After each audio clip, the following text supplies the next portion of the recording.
بسم اللہ الرحمن الرحیم۔ تین چیزیں شعائر اسلام میں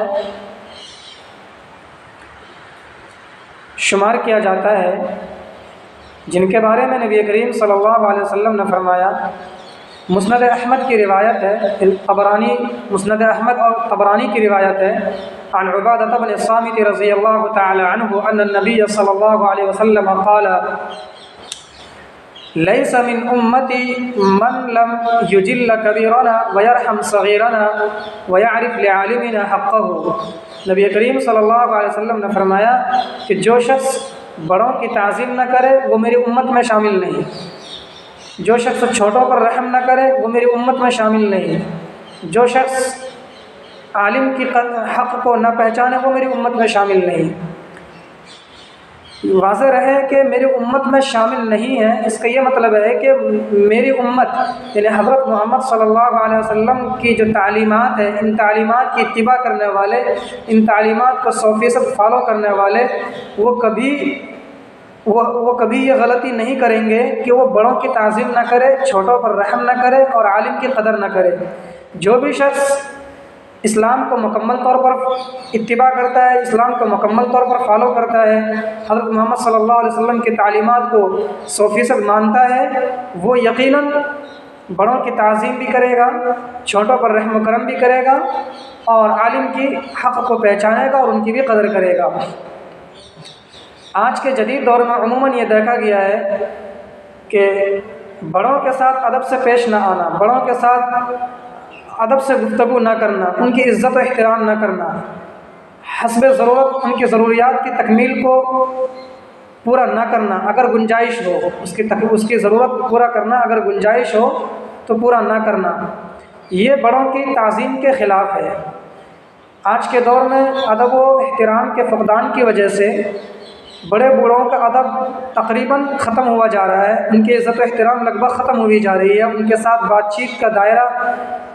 جس ادب کے دائرے میں رہ کر کے ہمیں گفتگو کرنی چاہیے اس دائرے کے حد کو پار کیے جا رہے ہیں۔ اور چھوٹے بچوں پر رحم نہ کرنا، ان چھوٹے بچوں میں عموماً جب اولاد اپنی نہ ہو، سوتیلی اولاد ہو تو وہاں پر یہ چیزیں زیادہ دیکھنے کو ملتی ہے کہ ہم چھوٹوں کے ساتھ رحم و کرم کا معاملہ نہیں کرتے ہیں۔ جب ان بچے کا والد یا والدہ میں سے کوئی ایک نہ ہو، ان کے باپ نہ ہو یا ان کی ماں نہ ہو، کوئی ایک ان میں سے سوتیلے باپ ہے یا سوتیلی ماں ہے، تو پھر ان کے ساتھ یہ سلوک دیکھنے کو ملتا ہے کہ ان کا حق ادا نہیں کیا جاتا، ان کے ساتھ رحم کا معاملہ نہیں کیا جاتا، انہیں وقت پر کھانا نہیں دیا جا رہا ہے، انہیں وقت پر نہلایا نہیں جا رہا ہے، ان کی بیماری کا علاج نہیں کرایا جا رہا ہے، یا ان کی تعلیم اور ادب کا صحیح نگرانی نہیں ہو رہی ہے، وغیرہ وغیرہ۔ ان چیزوں پر پھر وہ نظر انداز کرتے ہیں، وہ یہ سمجھتے ہیں، ان کو ان کے ساتھ وہ رحم کا معاملہ نہیں کرتے ہیں جیسے کہ اپنی اولاد کے ساتھ رحم کا معاملہ کرتے ہیں، بلکہ بسا اوقات تو کوئی سخت دل انسان اپنی ہی اولاد کے ساتھ اتنی بے رحمی کرتا ہے کہ ان کے ساتھ نہایت ہی غلط طریقے سے زد و کوب کرتا ہے کہ بچے کی برداشت سے باہر ہو جائے۔ لہٰذا یہ شریعت کے خلاف ہے، شعائر اسلام کے خلاف ہے۔ کسی مسلمان کے لیے، کسی مسلم والدین کے لیے، کسی مسلم شخص کے لیے یہ شیوا نہیں دیتا کہ وہ وہ چھوٹے بچوں پر رحم نہ کرے، چاہے وہ چھوٹے بچے آپ کے اپنے ہوں یا دوسروں کے ہوں۔ اسی طریقے سے عالم کی حق کو نہ سمجھنا، عالم کے حق کا سمجھنا کا مطلب یہ ہے کہ عالم کی قدر نہ کرنا، عالم کو بحیثیت عالم دین ہونے کی حیثیت سے حقیر سمجھنا، انہیں نہایت کمتر سمجھنا، ان کی عزت نہ کرنا، ان کو ذلیل و رسوا کرنا، ان کی بات نہ سننا، یا ان سے کوئی غلطی ہو جائے تو ان کی مذاق بنانا، یہ عالم کی تعظیم و تحقیر کے خلاف ہے۔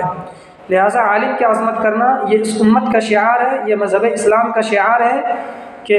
یہ امت محمدیہ، یہ مسلمان جو بھی شریعت اسلامیہ کو مکمل طور پر فالو کرتے ہیں وہ عالم کی قدر کرتے ہیں، وہ عالم کی عزت و احترام کرتے ہیں، وہ چھوٹوں پر رحم کرتے ہیں اور بڑوں کی عزت و احترام کرتے ہیں۔ تو لہذا ہمیں ان تین چیزوں پر نظر رکھنی چاہیے اور ان تین چیزوں کو ہمیں عمل کے دائرے میں لانا چاہیے کہ ہم بڑوں کے ساتھ ادب و احترام کے ساتھ بات چیت کیا جائے، چھوٹوں کے ساتھ رحم کیا جائے، چاہے وہ چھوٹے اپنے ہوں یا کسی دوسرے کے ہوں، چاہے وہ جاننے والے ہوں یا نہ جاننے والے ہوں، بہرحال بچوں پر رحم کیا جائے اور عالم کی قدر کرنی چاہیے۔